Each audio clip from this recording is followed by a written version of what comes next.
এদিকে চিকিৎসার গাফিলতির অভিযোগে ফের উত্তপ্ত নদিয়ার কৃষ্ণনগর এলাকা। মূলত এক রোগীর মৃত্যুকে কেন্দ্র করে ব্যাপক উত্তেজনা ছড়ালো।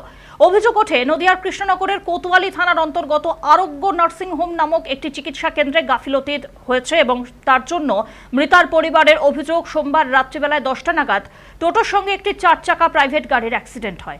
সেই অ্যাক্সিডেন্টের পরে পুলিশের পক্ষ থেকে তাদেরকে উদ্ধার করে শক্তিনগর জেলা হাসপাতালে পাঠানো হয়েছিল।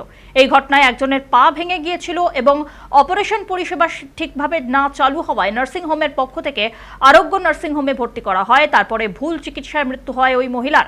নার্সিং হোমের এই গাফিলতি নিয়ে রীতিমতো ক্ষোভে ফেটে পড়েন ওই মৃতার পরিবার।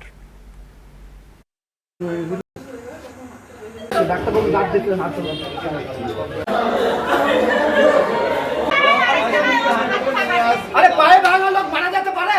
পা ভাঙলে মানুষ মরে কি করে?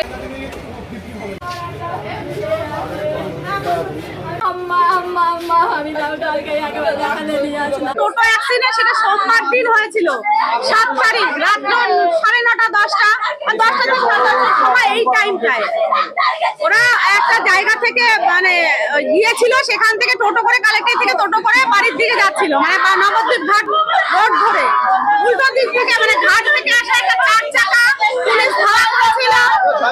সেই 4 চাকা হচ্ছে টোটোকে মেরে দিয়েছে, সজোরে মেরেছে, এমন ভাবে মেরেছে তারা ছিটকে গিয়ে রেল লাইনে পড়েছে, পড়ে গিয়ে পাটা ভেঙে গেছে। বাচ্চা একটা ছিল, বাচ্চার পায়েও ইনজুর হয়েছে, ক্র্যাক হয়ে গেছে।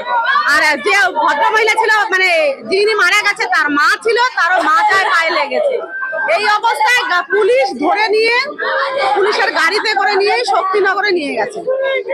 ওইখানে এমার্জেন্সিতে দেখার পর হচ্ছে ইমার্জেন্সিতে প্রথমে ওই পেশেন্ট বেডে দিয়েছে, তারপরে প্রসেসিং যা হয় সেটা করে দিয়ে তারপরে ওইটা ওটিতে নিয়ে গিয়ে ইয়ে করেছে, কেটেছে, কেটে ব্লাড বার করেছে।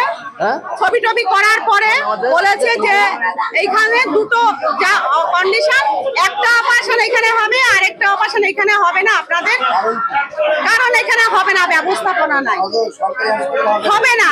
কিন্তু সেই ডাক্তারই, মানে এই ডাক্তারের আন্ডারেই কিন্তু বলছে আপনারা নার্সিং হোমে নিয়ে যান, হ্যাঁ নার্সিং হোমে নিয়ে গেলে আমি করে দেবো। তাহলে ওরা কি করেছে, সকালবেলা সব কাগজপত্র নিয়ে এনার প্রাইভেট চেম্বারে দেখা করেছে, সেই মতো ওনার অ্যাডভাইস মতো উনি এই নার্সিংহোমের অ্যাডভাইস দিয়েছে, উনি এই নার্সিংহোমে পাঠিয়ে সেখানে ভর্তি হয়েছে। ভর্তি হওয়ার পর মঙ্গলবার দিন, এটা মঙ্গলবার সকালে ওরা এসে নিয়ে ভর্তি করেছে।